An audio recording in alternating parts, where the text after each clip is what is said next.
Bismillahirrahmanirrahim. Assalamualaikum warahmatullahi wabarakatuh. Alhamdulillah, salatu wassalamu ala rasulillah wa ala alihi wa sahbihi wa man sara ala nahjihi wa istanna bisunnatihi wa ihtada bihadihi ila yaumiddin, amma ba'du. Qala al-musannifu rahimahullahu ta'ala wa nafa'ana Allahu bihi wa bi'ulumihi fid dharain, amin. Kita berkata Imam al-Allamah Syekh Abdul Qadir Al-Jilani, semoga Allah Ta'ala merahmatinya dan kita mendapat manfaat serta barakah ilmunya.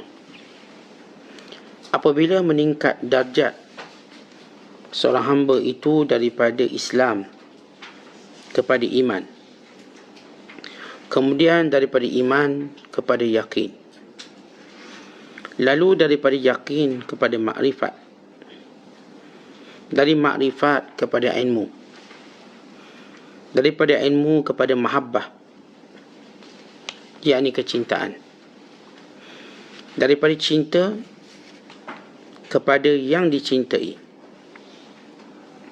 daripada permintaannya kepada apa yang dimintanya, maka pada masa itulah jika dia lalai tidak akan dibiarkan, jika terlupa akan diingatkan, jika tidur akan dibangunkan, jika lena akan disedarkan, jika pergi akan dikembalikan, dan jika berdiam akan disuruh berbicara. Jadi dia akan terus menerus dalam keadaan sedar, terjaga murni, kerana dia telah memurnikan muka hatinya sehingga kelihatan batinnya dari lahirnya. Dia telah mewarisi kesedaran ini daripada nabinya alaihi salatu wassalam, yang dikatakan kedua belah matanya tidur namun hatinya tidak tidur. Beliau juga, yakni Nabi SAW, dapat melihat dari belakangnya apa yang boleh dilihat dari hadapannya. Semua orang kesedarannya ala kadar keadaannya. Akan tetapi Nabi SAW, tiada seorang pun yang dapat menyamai kesedarannya, dan tiada seorang pun yang dapat berkongsi dengannya dalam segala kekhususannya.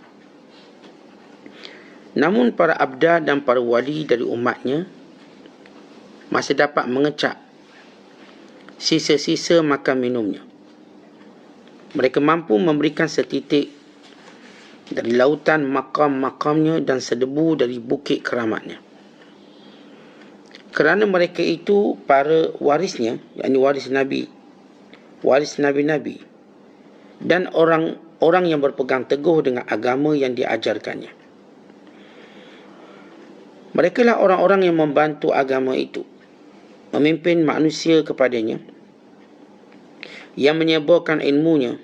Moga-moga Allah mencucurkan salam dan tahiyat ke atas mereka, dan juga semua orang yang mewarisi jalan-jalan mereka hingga ke hari kiamat. Muslimin dan muslimat sedang penonton yang dirahmati Allah sekalian, kalau sebelum ini kita telah menjelaskan tentang bagaimana penyerahan kita kepada Allah Subhanahu Wa Taala di awal, di pertengahan dan di akhir, dengan melihat segala takdir itu dan segala ketentuan itu adalah milik Allah Ta'ala secara mutlak, maka kebergantungan kita kepada Allah Subhanahu Wa Taala akan membuka pelbagai keajaiban dalam hidup yang tidak terduga. Dan kita juga telah menjelaskan bagaimana cara muamalah kita dengan manusia. Mesti mengikut Al-Quran dan As-Sunnah. Mesti mengikut asas kebaikan dan ketakwaan. Tapi bila mana manusia yang mencabar perintah Allah, yang menghina, mempersenda, mempermainkan, maka kita mengisytiharkan bara'ah, yakni permusuhan.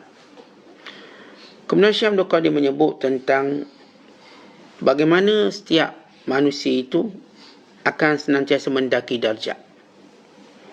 Dan orang beriman senantiasa berusaha untuk meletakkan dirinya lebih baik. Dan Allah SWT akan mengangkat mereka pada kedudukan yang lebih baik. Sepakat ulama, kedudukan yang paling utama ialah para Nabi SAW. Dan ketua kepada sekalian para Nabi itu ialah Nabi kita Muhammad SAW. Sayyidul Anbiya, penghulu kepada sekalian para Nabi. Dan semua para Nabi itu Allah Ta'ala kurniakan dengan sifat maksum.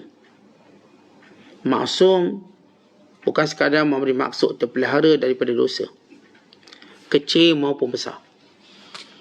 Bahkan terpelihara daripada kematian yang tidak baik atau su'ul khatimah. Bahkan maksum memberi maksud senantiasa Allah Ta'ala sedarkan setiap perbuatan mereka. Setiap perbuatan mereka tidak dibiarkan salah, melainkan ditegur oleh Allah. Maka mereka senantiasa, para anbiya, berada dalam keadaan ketaatan pada Allah dan semua perkara. Dan mereka sentiasa ingat Allah dalam semua masa dan waktu. Kerana mereka ini maksum, dipelihara oleh Allah Ta'ala. Manakala di bawah para Nabi itu ialah para awliya, para wali. Mereka tidak maksum, tetapi mereka disebut mahfuz. Mahfuz artinya terjaga. Allah Ta'ala pelihara mereka. Allah Ta'ala berikan daya kesedaran mereka atas semua perbuatan mereka. Tapi tidak mungkin sama dengan para Nabi. Para Nabi diberikan kesempurnaan.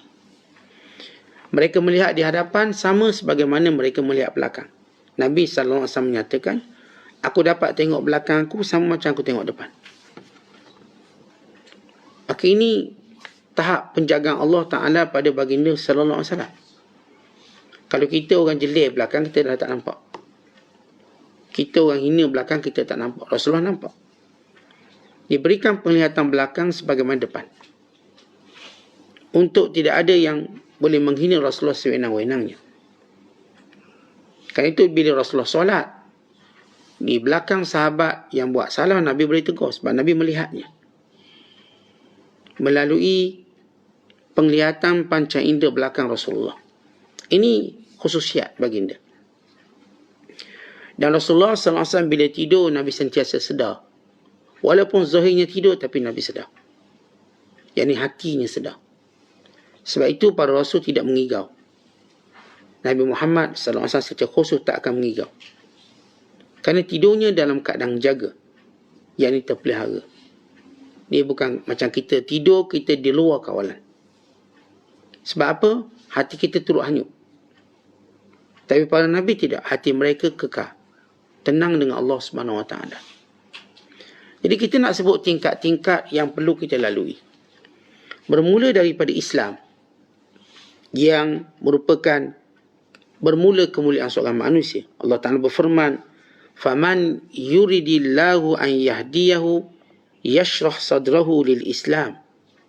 Siapa yang Allah inginkan kebaikan padanya, Allah akan tunjuk jalannya kepada Islam. Bila Allah Ta'ala beri Islam, maknanya Allah nak beri kebaikan. Islam secara makna ialah al-inqiyad ataupun al-imtithal. Tunduk pada semua perintah Allah. Seorang yang melaksanakan solat, melaksanakan puasa, menutup aurat, menjauhi daripada riba, menjauhi diri daripada rasuah, judi, arak, daripada segala perkara yang disebut haram atau dilarang, maka orang ni namanya Muslim. Maka kita senantiasa perlu menjaga kesempurnaan Islam kita dengan melaksanakan seluruh perintah Allah. Maka ia berhajat kepada ilmu, pengetahuan dan nasihat. Ini kita kena belajar. Kita kena tahu apa yang boleh dan apa yang tak boleh dalam hidup ini.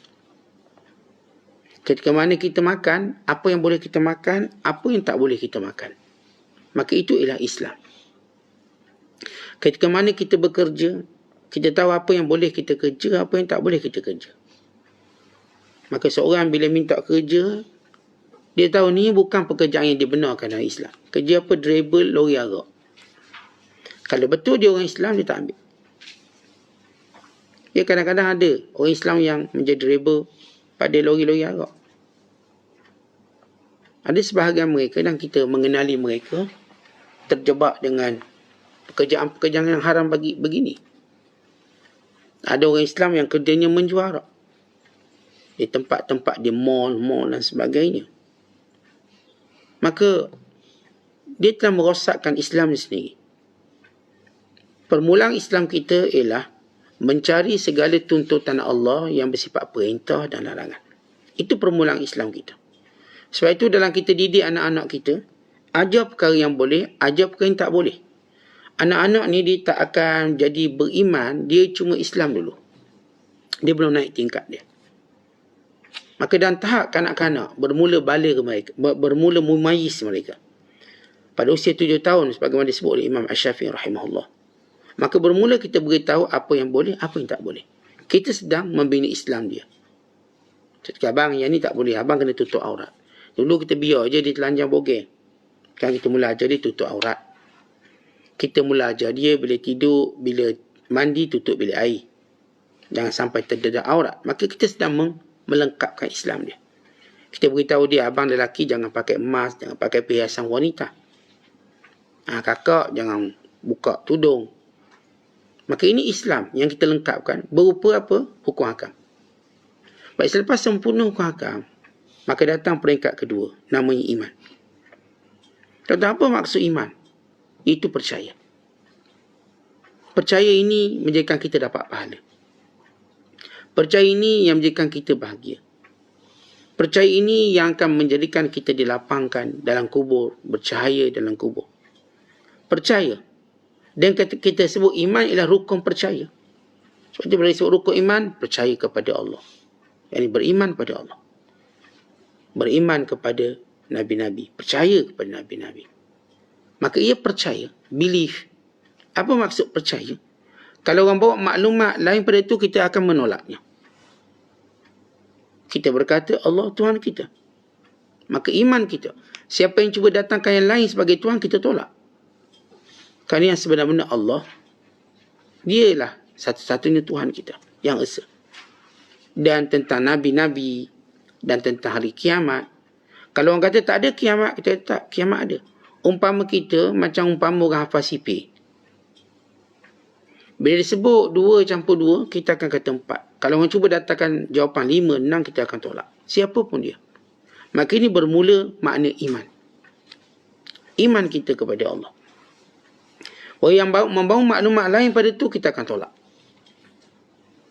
Maka anak-anak kita dah ajar. Okay, ini Nabi Rasul-Rasul yang ada dalam Quran.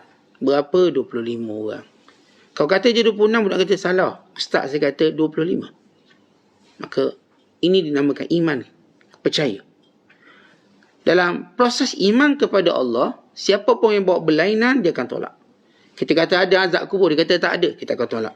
Azab kubur ada. Bila mereka kata tak ada kiamat, cuma ada dunia, kita kata bukan. Bahkan bila tak ada iman ini, maka batal Islam kita. Tak ada iman, maka batal Islam. Automatik. Maka iman menjaga Islam. Iman akan menjaga Islam. Maka apa yang kita buat, kita yakin, kita percaya, inilah kebaikan. Baik, selepas iman kita pada Allah, datang yakin. Apa itu yakin? Yakin menjadikan seorang sanggup berjuang dan mati kerananya. Maka itu adalah yakin. Sama ada dia berada dalam tahap yang kita namakan sebagai ilmu yaqin, atau ainul yaqin, atau haqqul yaqin. Kita sebut peringkat ilmu yaqin. Bahawa yakin dia benar-benar dengan ilmu yang Allah berikan padanya. Dia yakin. Yakinnya menjadikan seorang sanggup mati kerananya. Sebab itu keyakinan yang disebut oleh Allah sebagai perkataan sadaku. Rijalun sadaku ma'ahadullah alaih. Faminhum man qada nahbahu wa minhum man yantazir wa ma baddalu tabdila. Mereka lah orang-orang yang benar-benar meyakini Allah. Apa yang Allah janjikan. Di kalangan mereka ada yang gugur syahid. Di kalangan mereka menunggu untuk mati syahid. Mereka menunggu mati sebagaimana orang lain mengharapkan kehidupan. Mereka nak mati. Inilah dia kemuncak yakin. Tetapi bila kita kata yakin ni, dia ada tahap ilmu yakin, ainul yakin, dan tahap tertinggi hakul yakin, yang menjadikan seorang melihat mati itu lebih baik pada hidup. Seorang melihat akhirat lebih baik pada dunia.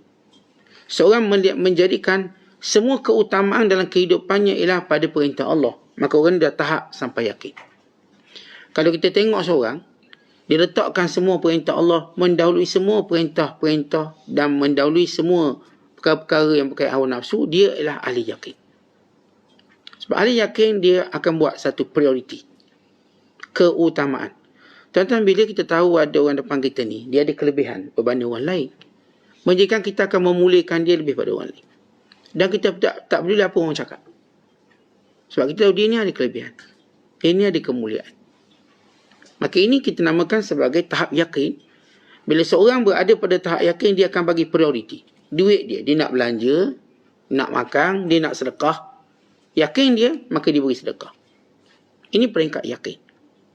Peringkat yakin inilah menjadikan seorang melihat pertolongan Allah mengatasi pertolongan manusia.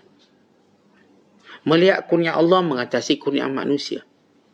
Orang yang berada dalam tahap ini, tuan-tuan sekalian, dia boleh berjalan dengan tangan kosong. Dia yakin dia pada Allah. Dia umpama seorang bila berperang, kita pegang pisau, kita pegang senapang. Maka di situ kita melihat kebergantungan kita. Tapi dia datang perang tanpa ada benda ni semua kerana yakin yang kuat. Ada seorang sahabat, namanya Abu Dujana, atau nama sebenarnya Simak bin Harb radhiyallahu ta'ala. Dia bila mana berperang, dia terkenal sebagai sahabat yang berjalan, yang kata Rasulullah kalau berjalan bukan di medan perang, ini cara berjalan ahli neraka. Maksudnya, cara dia berjalan itu tunjukkan dia punya kesombongan. Tapi sombongnya pada musuh, bukan pada orang Islam. Dia berjalan tanpa baju besi, tanpa topi besi, memegang pedang. Dan perjalanannya senantiasa ke depan, bukan ke belakang. Dia jenis tak berundur depan. Maka orang ini berada pada tahap keyakinan sendiri.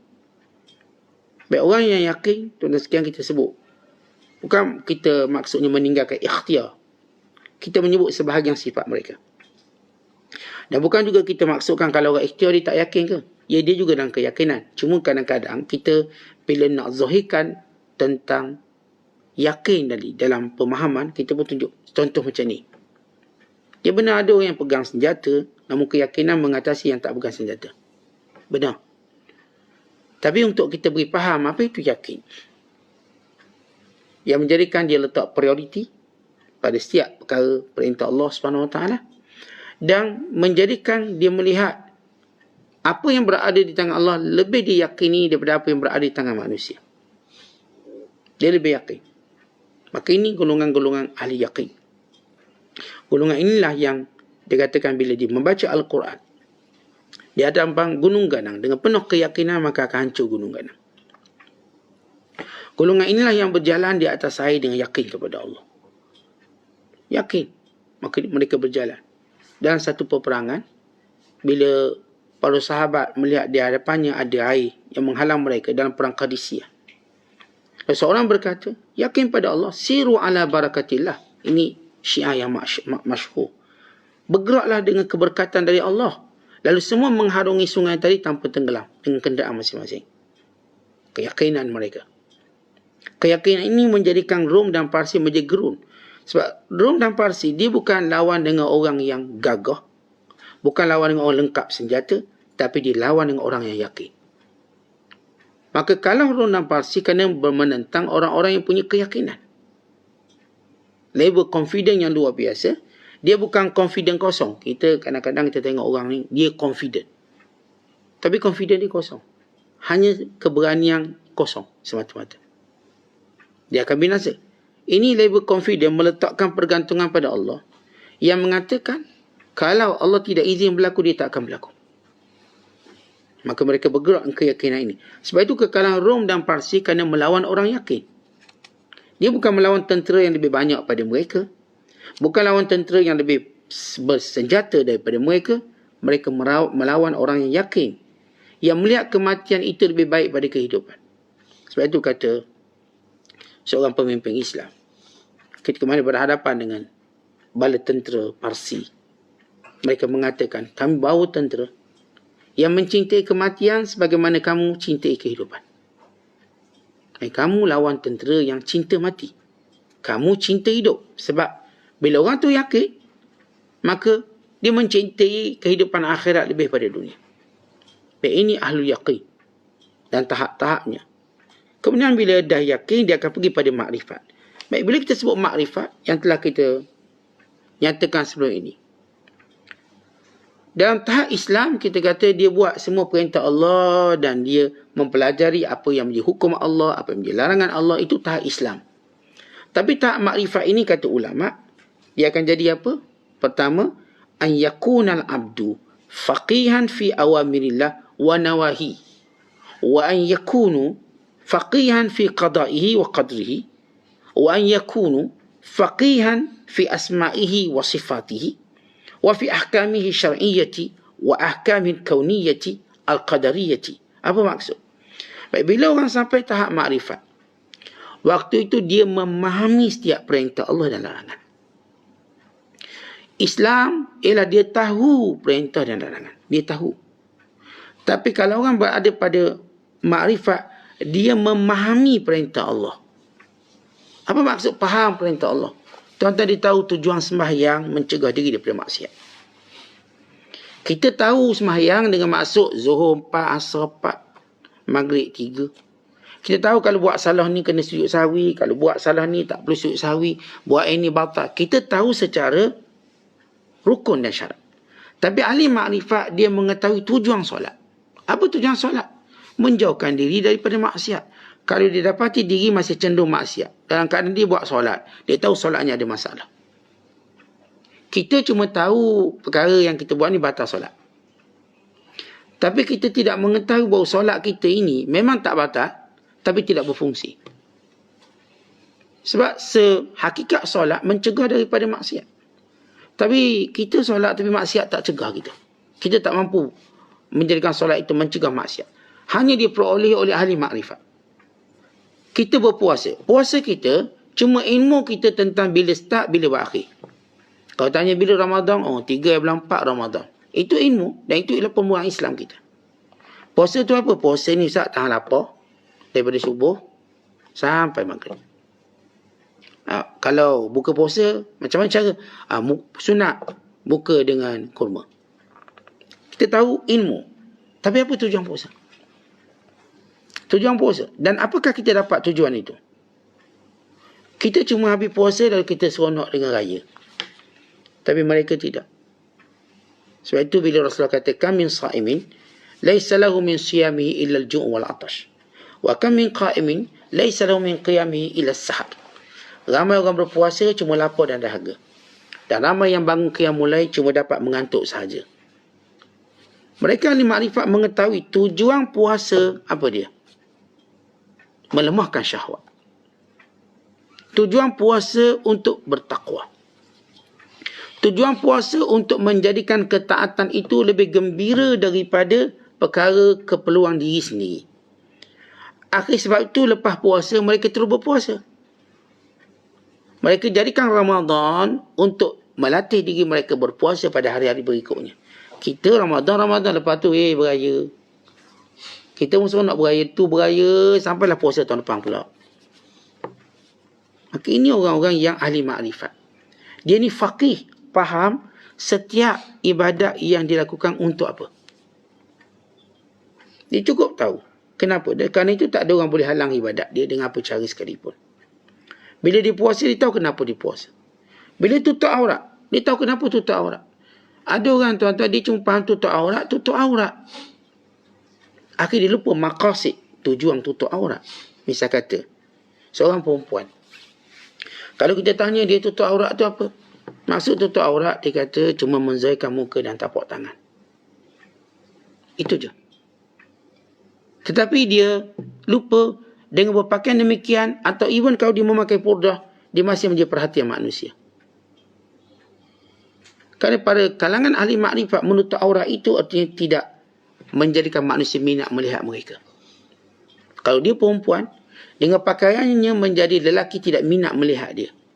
Tapi kalau lelaki masih minat melihatnya, bukan bertambah minat, dia belum menutup aurat dengan sempurna dengan fahaman ahli makrifat. Kalau dengan dia pakai powder nampak lebih lawa, lalu dia berjalan si manusia, dia berposting itu dan ini, dia dipuji lawa matanya, lawa pakai. Dia sebenarnya tidak menutup aurat, dia mendedahkan dirinya pada bahaya. Pada setiap pandangan manusia yang menyebabkan ain yang akan berlaku pada dia.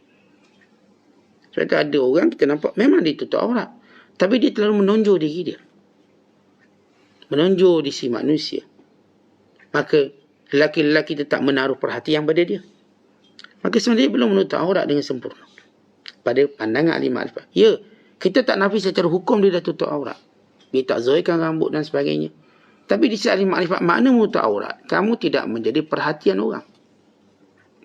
Kalau kita jadi perhatian orang, walau atas nama tutup aurat, kita belum selamat. Kejahatan manusia, kejahatan hawa nafsu, syaitan. Sebab itu ahli makrifat, dia memahami sesuatu secara hakikat. Bila keluar zakat, kita atas nama Islam faham zakat 2.5%. Kita mengeluarkannya. Maka bila ahli makrifat melihat zakat, bukan macam kita lihat.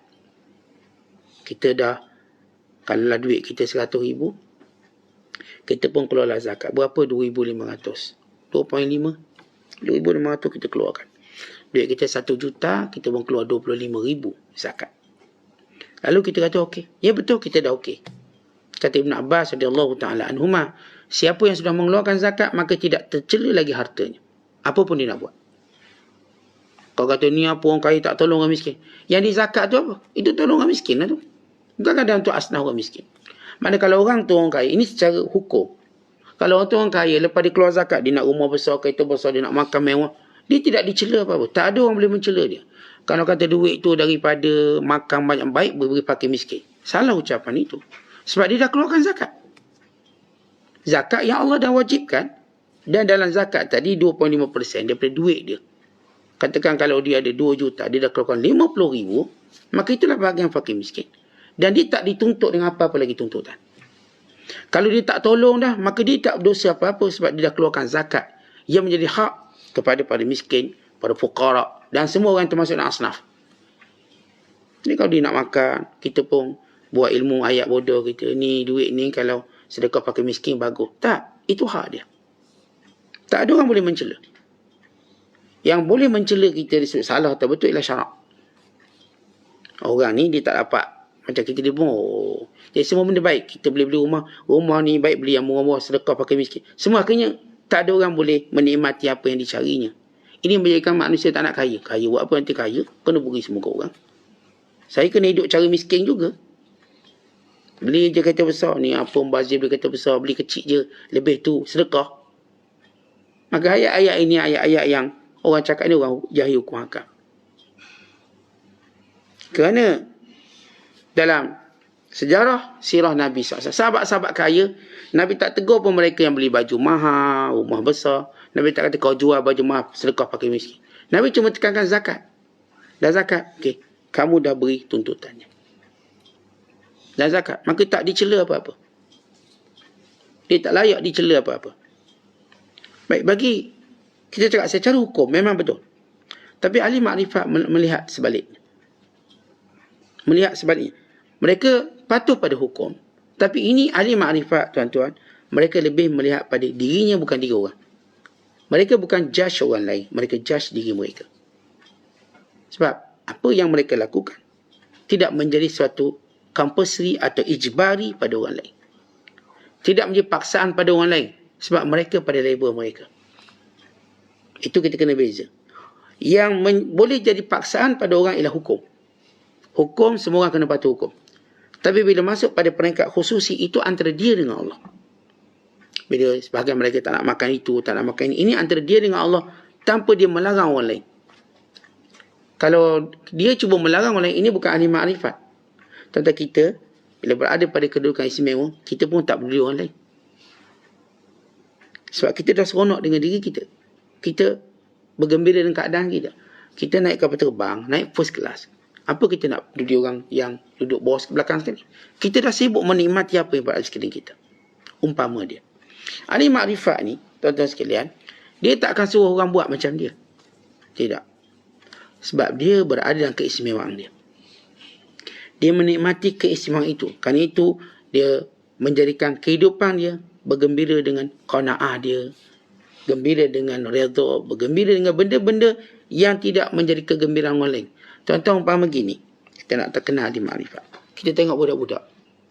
Budak-budak ni, kita beri dia botol air, dia boleh main botol air itu sampai maghrib. Dia seronok.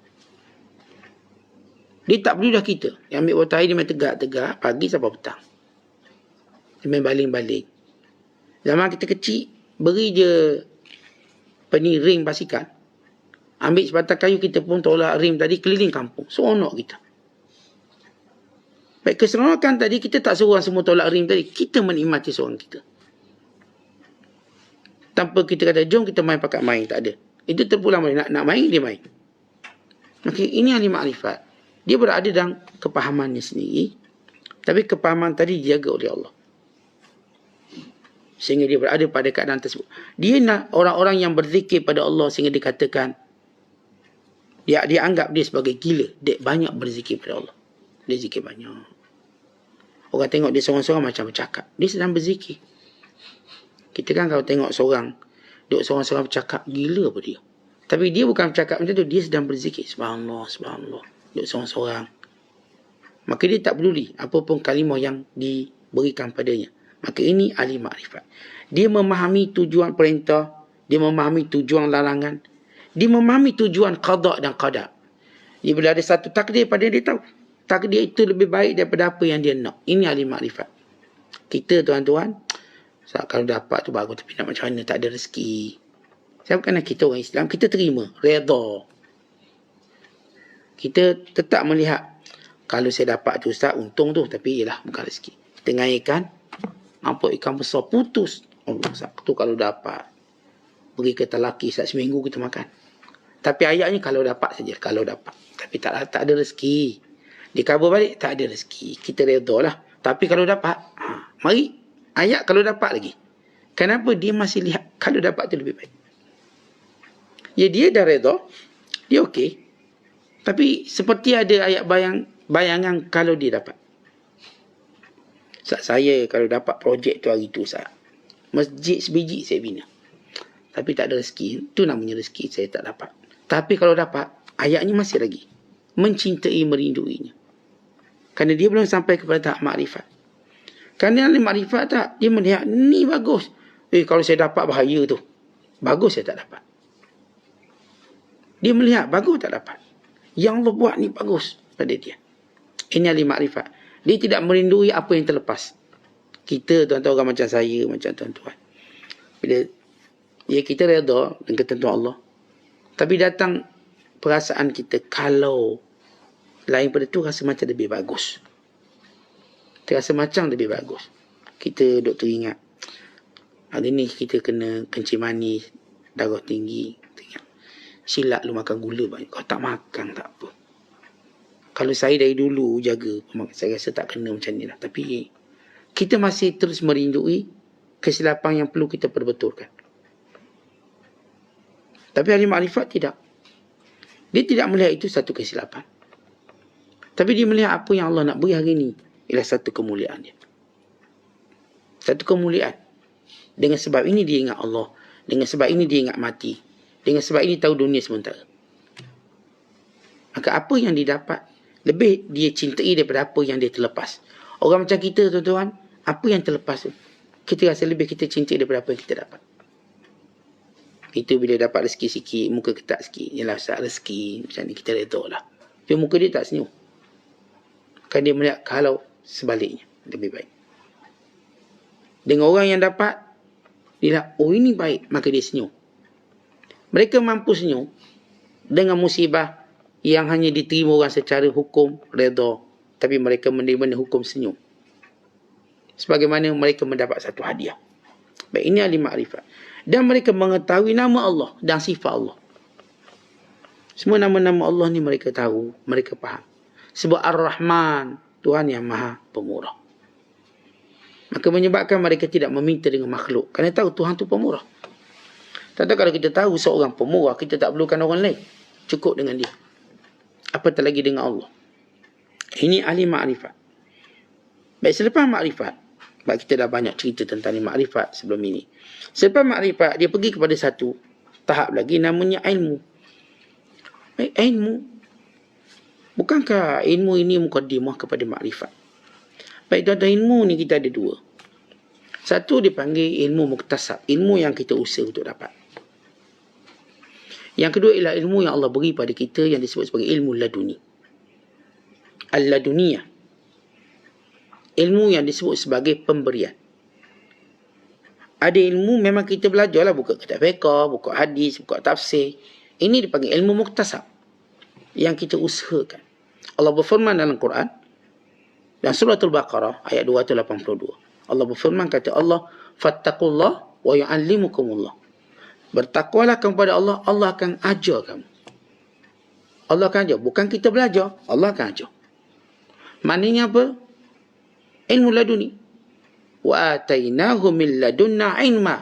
Kami berikan di sisi kami kepadanya, yang merujuk pada Khidir, ilman, ilmu. Dia beri laduniyah. Bila kita sebut ilmu al-laduniyah, jadi Allah yang ajar, ia bermula daripada kita belajar, sampai peringkat Allah muliakan kita, Allah yang ajar. Maka dalam peringkat laduniyah inilah, dia akan diilhamkan dengan ilham yang baik dalam semua keadaan. Ketika mana kita, orang macam kita, tuan-tuan sekalian, setiap kali nak dapat suatu keputusan, kita kena istikharah. Untuk mendapat keputusan yang baik, kerana jiwa kita sentiasa serabut. Maka kita kena istikharah. Apa pun istikharah. Kita nak kahwin, istikharah. Kita nak beli rumah, istikharah. Dan jiwa kita serabut. Lalu kita kata, Ustaz, tak nampak tanda lagi ni. Masih terus istikharah. Saya tak tahu lagi nak buat keputusan. Nak kerja ni ke, tak nak kerja ni. Nak kahwin ke, tak nak kahwin. Nak berubat ke, tak nak berubat. Masih istikharah. Tak tahu oleh kerana jiwa kita jiwa yang keruh. Istikharah itu macam kita sedang tapis air yang keruh. Ia memerlukan masa. Tapi tidak kepada orang yang sudah dekat dengan Allah. Mereka ialah air yang jernih. Apakah air yang jernih masih perlu ditapis? Ya, kalau ditapis, ia untuk tunjukkan kemuliaan.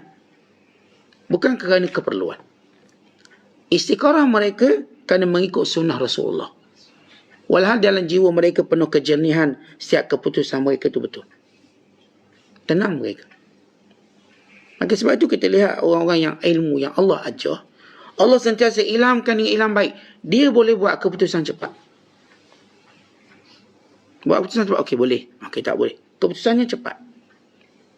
Sebagaimana kalau kita lihat orang-orang bijak, bila ditanya, dia boleh jawab cepat. Sebab dia sudah hidup dengan cara itu. Dia dengan mudah jawab. Orang yang pakar matematik, tuan-tuan tanya dia, jawab senang je. Yang pakar geografi, tanya dia, senang je jawab. Maka dalam agama ada yang pakarnya. Yang yang makin dekat dengan Allah. Allah beri dia ilmu. Allah ajar dia ilmu.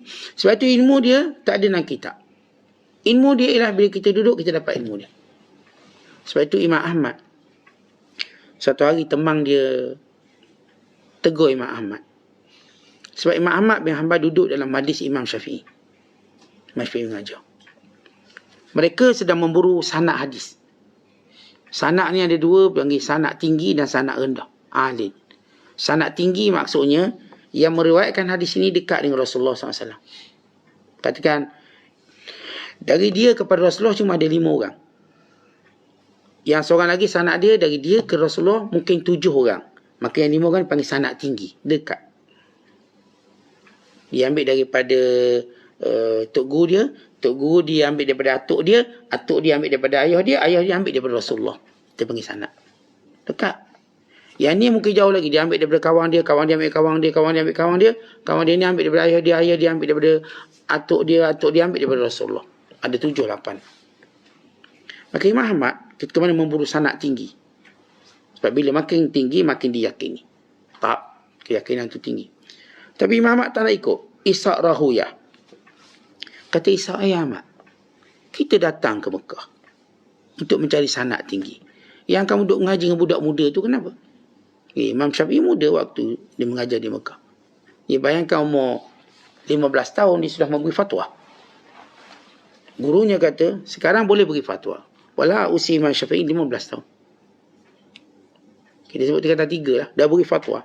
Dia beri fatwa depan ulama', bukan fatwa depan anak buah ni, cik ni. Maka Imam Syafi'i rahimahullah, bila Imam Ahmad duduk belajar dengan dia, lalu ditegur oleh teman Imam Ahmad, Ishaq Rahuyah atau Rahawih. Kenapa awak belajar orang muda ni? Banyak tok-tok guru tua yang sanaknya tinggi-tinggi yang kita boleh perolehi. Lalu kata Imam Syafi'i, kata Imam Ahmad, sanak tinggi rendah sama je. Hadis macam tu. Hadisnya macam tu. Tuan-tuan ambil sanak dengan tok guru ni yang lebih dekat dengan Nabi, dia punya perjalanan orang-orang yang meriwayat dengan yang ni, tapi dia hadis yang sama. Tak ada bezanya. Cuma sikit kebanggaan pada sanak yang lebih tinggi. Kata Imam Ahmad, sanak tu tinggi rendah sama je.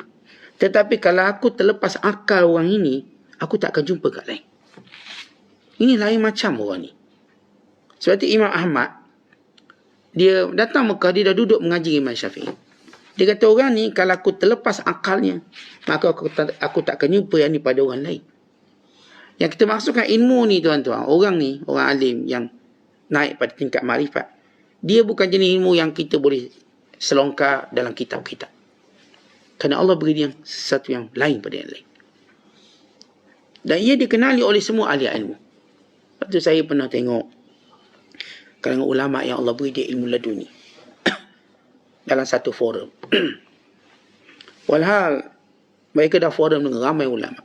Waktu itu dengan salah seorang guru kami, Syekh Muhammad Said Tantawi, Syekhul Azhar, guru kami dan juga jiran di kawasan perumahan kami.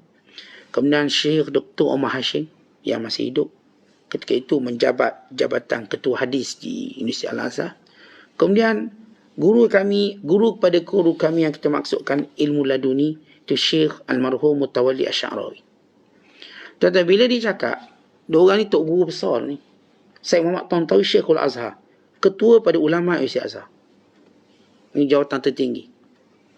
Dan diikuti dengan Syekh Omar Hashim, ketua jabatan hadis yang masyhur waktu itu. Dan sekarang pun beliau masih hidup. Dua dah meninggal, seorang masih hidup. Baik, kita pun tengok forum waktu kami berada di Mesir, tengok forum. Maka bila Syekh cakap, menjadikan dua-dua orang ni terangkat punggung, dia kagum dia. Kerana dia tak bercakap pada benda yang mereka boleh jumpa dalam buku. Maka ini kita sebut laduni. Sebab itu beliau menafsirkan Al-Quran secara laduni. Beliau ada kitab tafsir namanya Khawatir. Dia hanya pegang mushaf Quran, lalu dia menafsirkan Al-Quran sampai habis 30 juzuk. Sehingga beliau dinobatkan sebagai tokoh Al-Quran sedunia. Dan waktu beliau mendapat duit, dapatlah dekat berapa juta, dia bahagikan semua kepada orang Malaysia dan Indonesia. Dan saya pun dapat sikit. Waktu tu kami student, berlaku krisis ekonomi tahun 97-98. Maka beliau boleh dapat duit, beliau serahkan kepada ketua pelajar Malaysia waktu itu untuk diagih-agihkan. Dapatlah seorang RM75 dengan sikit makan minum waktu krisis ekonomi. Tentang ini orang-orang yang Allah beri ilmu laduni. Tuan-tuan boleh tengok dalam YouTube, tulis Mutawalli Asy'arawi. Dia cuma pegang Quran dan ditafsirkan Quran 30 juzuk. Dan kitabnya disebut Khawatir. Apa maksud Khawatir? Itu ilham. Jadi cakap itu datang ilham. Tafsir. Datang ilham. Tafsir. Tapi bagi mendapat ilmu laduni, dia ada syarat. Ilmu laduni Allah tak beri kepada orang jahil. Allah beri kepada orang yang memang sudah berilmu. Dia dah jadi. Kalau kita baca kisah Mutawalli Asy'arawi ni tuan-tuan, dia satu hari baca buku 500 muka surat. Setiap hari. Dia baca buku. Ni kalau buku kita ni tuan-tuan, muka surat lebih kurang 600 ni. Satu hari dia habis baca. Kita 3 tahun tak habis lagi baca. Tu tak tolak tidur, tak tolak ponteng, tak tolak habis dan sebagainya. Tentang ini orang yang Allah beri laduni, bukan orang yang mendakwa.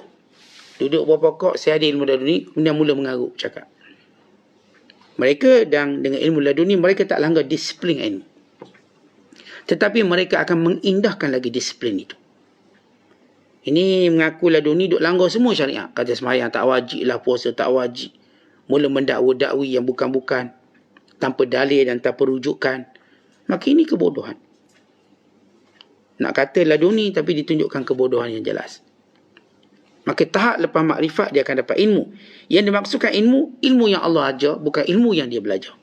Kemudian daripada ilmu dia akan mendapat mahabbah, kecintaan. Maka tuan-tuan dia mula mencintai Allah dengan benar cinta. Tuan-tuan kalau kita tak macam mana cinta, tuan-tuan pernah bercinta, demikian perasaan itu, bahkan lebih kuat pada itu. Kita pernah bercinta sehingga kita jadikan orang yang kita cinta itu isteri kita. Sehingga kita menjadikan orang yang kita cinta itu suami kita. Kalau perempuan. Macam mana perasaan cinta tu bila datang? Goyang, berdebur, kena cepat ni. Tuan-tuan mereka setiap hari begitu. Kita masa belum dapat je gitu dah dapat, hilang dah. Berdebar tu dah tak berapa dah. Kalau debar pun debar lain pula. Debar takut bini pula. Dulu berdebar kerana cinta, sekarang berdebar takut. Ni baik lewat takut. Cari alasan apa ni? Alasan masjid sajalah, ke masjid lah tu, mesyuarat masjid lah.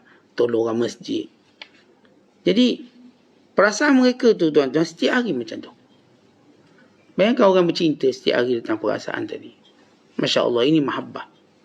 Orang macam ni yang payah nak tidur. Kerana mengingati. Masa baring teringat. Kerana dia dalam keadaan cinta. Saya katakan kita pernah mengalami. Tapi cinta itu cinta makhluk. Bila cinta makhluk dia sekejap je. Sekejap lepas dapat dah. Tak ada rasa apa-apa. Macam kita ngairkan lah masa ikan matang seronok. Tarik. Semua orang kumpul tengok kita tarik. Tarik. Bila dapat campur belakang baldi. Tu tak peduli. Campur. Tak peduli dah. Kena ngai lagi pula. Nunggu. Kerana kita tak cinta yang... Bila kita cinta pada makhluk, dia putus. Dan dia boleh bertukar dia benci.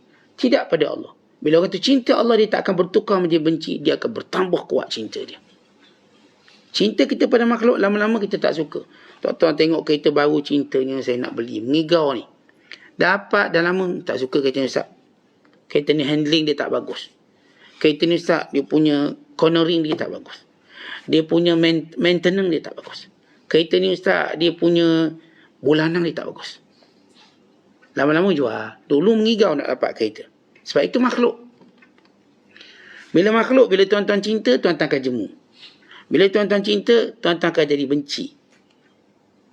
Bila tuan-tuan cinta, tuan-tuan akan menjauhi.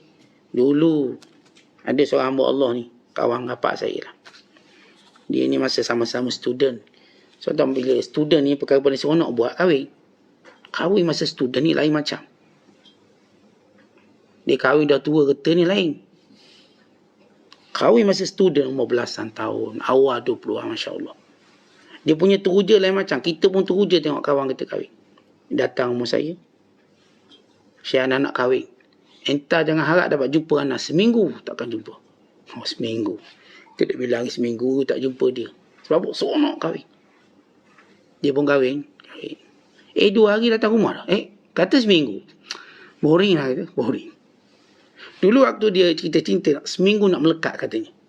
Duduk melekat kat rumah. Takkan keluar. Pak kahwin, 2 hari duk tunjuk muka.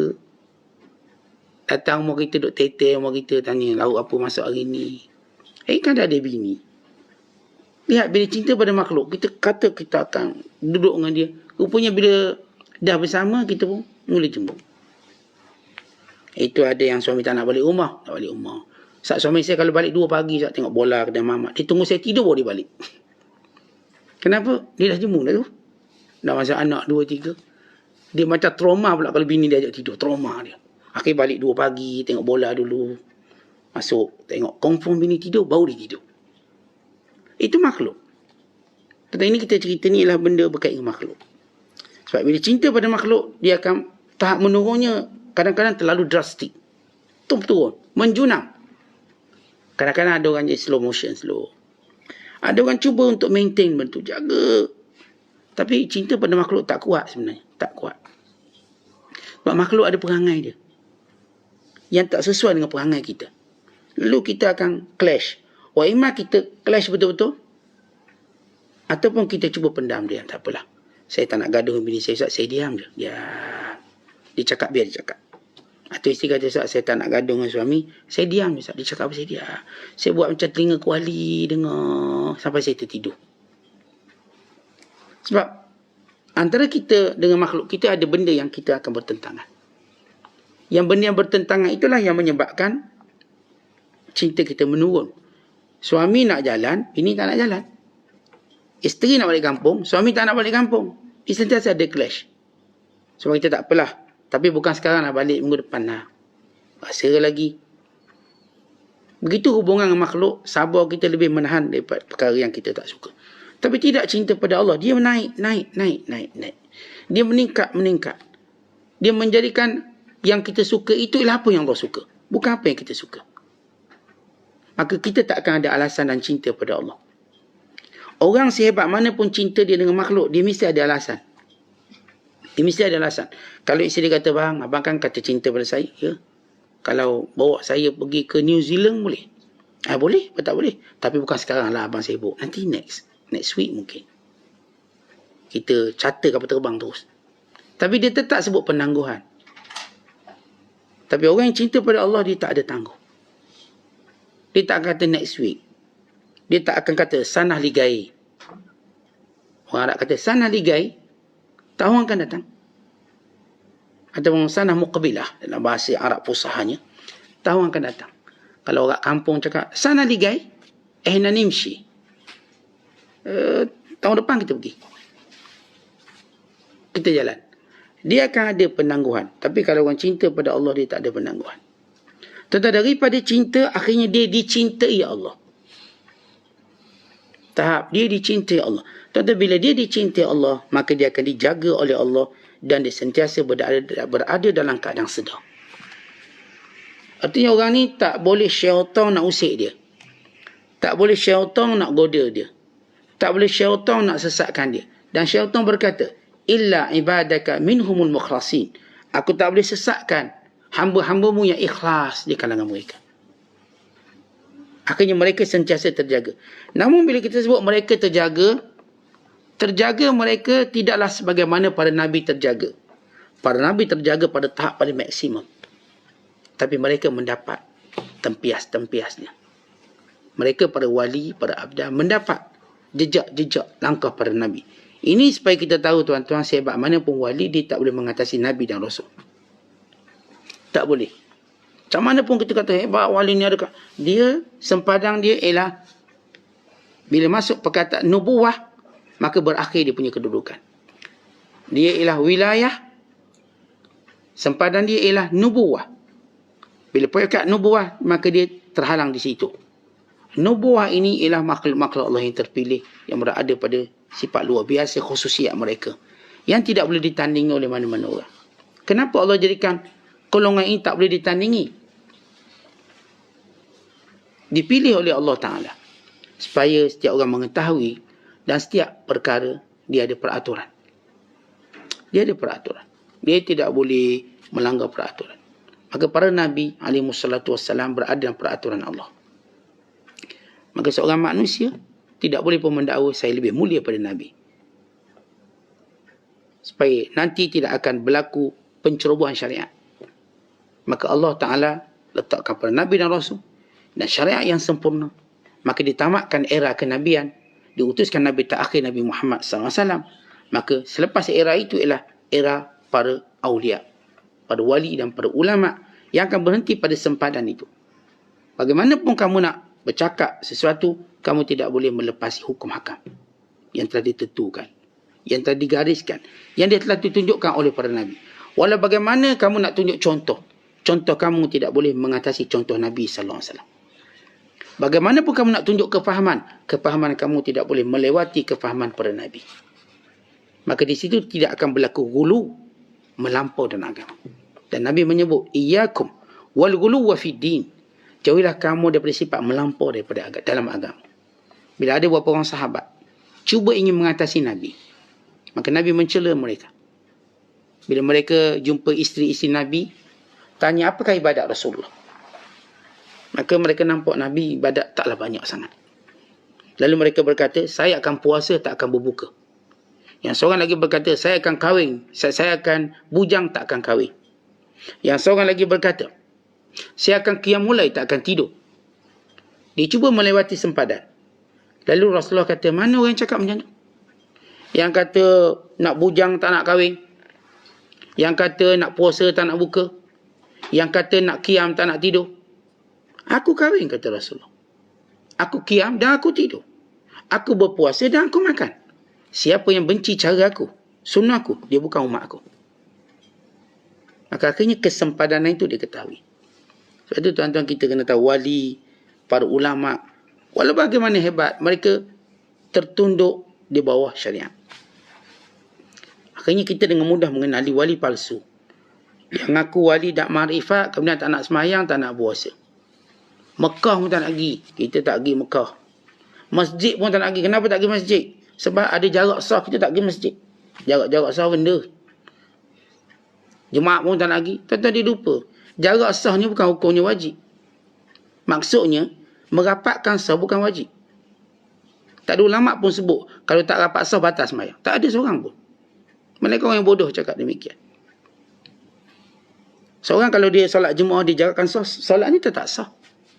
Apa tak lagi kerana sebab? Kerana maslahat. Yang pergi solat Jumaat ni wajib. Saya tak nak solat Jumaat. Kenapa? Di situ semua mereka telah terkena tipu daya Dajjal. Kenapa? Semayangnya berjarak-jarak, tidak ikut sunnah. Sebab tu saya tak nak solat Jumaat. Kita kata solat Jumaat tu wajib. Yang merapatkan sah ni hukumnya sunnah. Yang kena Dajjal, kita ke kamu? Kita tuan-tuan pergi Mekah. Kita pun kena dah. Dia berkata ni, semua yang ambil vaksin ni kena tipu daya Dajjal. Yang kena tipu daya Dajjal tu yang tak boleh masuk Mekah. Yang boleh masuk Mekah ni yang terselamat daripada tipu daya Dajjal. Siapa yang kena Dajjal sebenarnya? Tapi kebodohan mereka menyangka mereka lebih bijak pada ulama. Maka situ kita lihat bagaimana kita katakan persempadanan ilmu yang akan membezakan orang yang benar-benar tahu dengan orang yang jahil. Orang tahu, dia tahu sesuatu yang boleh menghalang ibadat, dia boleh mengatasinya, dia wajib mengatasinya.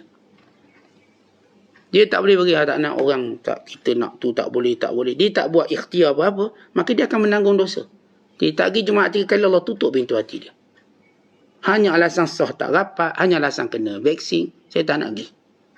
Walhal benda tu dia boleh buat dengan mudah. Dia boleh ambil vaksin, ataupun dia boleh buat cara apa yang dia nak buat, terpulang pada dia, asalkan dia datang solat. Maka bila dia menggunakan alasan tak apa sah, dia lupa kewajiban Jumaat, maka dia berdosa besar. Dan 3 kali dia tak Jumaat, Allah tutup pintu hati dia. Ini disebut dalam hadis Nabi SAW. Sebab itu tidak akan, kerana itu Allah kata, takkan sama orang tahu dengan orang tak tahu.